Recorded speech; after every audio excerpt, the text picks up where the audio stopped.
The first question is, the major final function of a cellular respiration is to make what?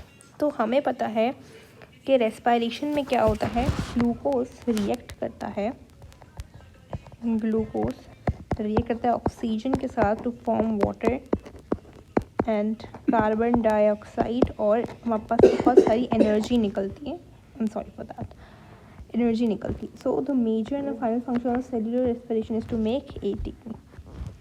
ठीक है.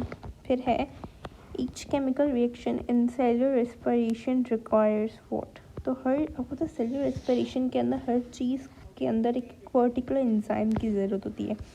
अगर हम glycolysis की बात कर लें, for example talk about glycolysis, तो ग्लाइकोलिसिस हमारे पास एक 10 स्टेप रिएक्शन होता है. 10 स्टेप रिएक्शन होता है जिसके अंदर 10 अलग अलग एंजाइम्स की यूटिलाइजेशन होती है.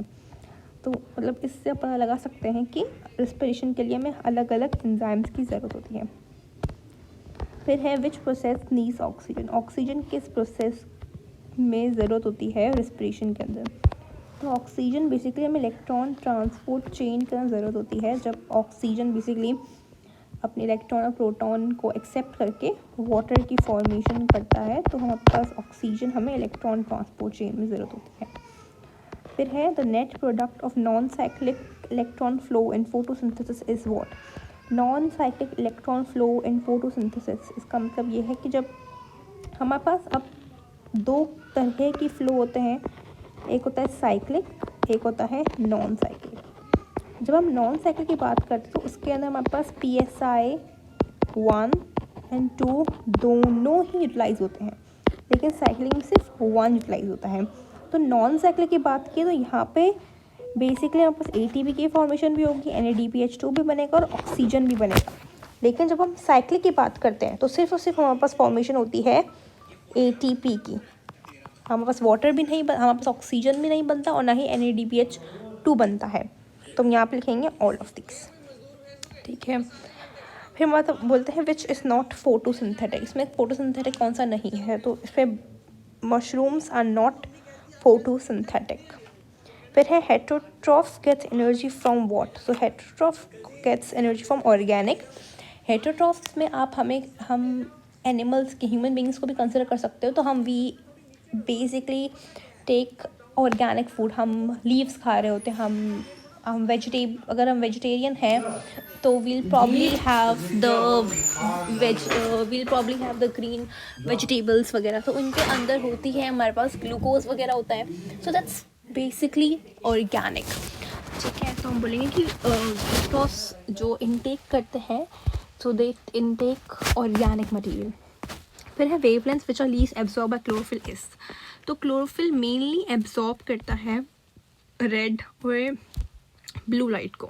ठीक है. तो रेड और ब्लू के अलावा जितने भी कलर्स होंगे तो वो लीस्ट एब्जॉर्ब होंगे. तो यहाँ पे इसलिए इसका आंसर हो जाएगा ऑल ऑफ दीज. फिर है, unstable 6 carbon compound in dark reaction splits into what. So it basically splits into phosphoglyceraldehyde के अंदर 6 कार्बन कंपाउंड स्प्लिट होता है. दैट यू विल स्टडी, आपने पढ़ा होगा कैल्विन साइकिल के अंदर. फिर है, during light reaction the active chlorophyll forms are what. तो एक्टिव क्लोरोफिल फॉर्म्स हमारे पास हमें PSI 1 में भी मिलते हैं और PSI 2 में भी मिलते हैं. सो फॉर दैट पर्पस से पास ये दोनों ऑप्शन सही रहेंगे. Option D would be the correct answer. आगे है, chlorophyll A in photosystem 1 absorbs red peaks at. अब फोटोसिस्टम 1 जो होता है सॉरी फॉर दैट, फोटोसिस्टम 1 जो होता है वो कौन से वेवलेंथ की लाइट को एब्जॉर्ब करता है. So it actually absorb 700 nanometre. So option C would be the correct answer. तो है, the carbohydrate produce directly from the Calvin cycle is what. तो दैट्स बेसिकली ग्लाइसर 3-फॉस्फेट होता है. इसके 2 मॉलिक्यूल्स प्रोड्यूस होते हैं, फिर ये मिल के फिर एक ग्लूकोज का मॉलिक्यूल्स प्रोड्यूस करते हैं. More familiarly, respiration or external respiration means what? So it actually means, जहाँ पे बोलते हैं external respiration. अब now respiration is what?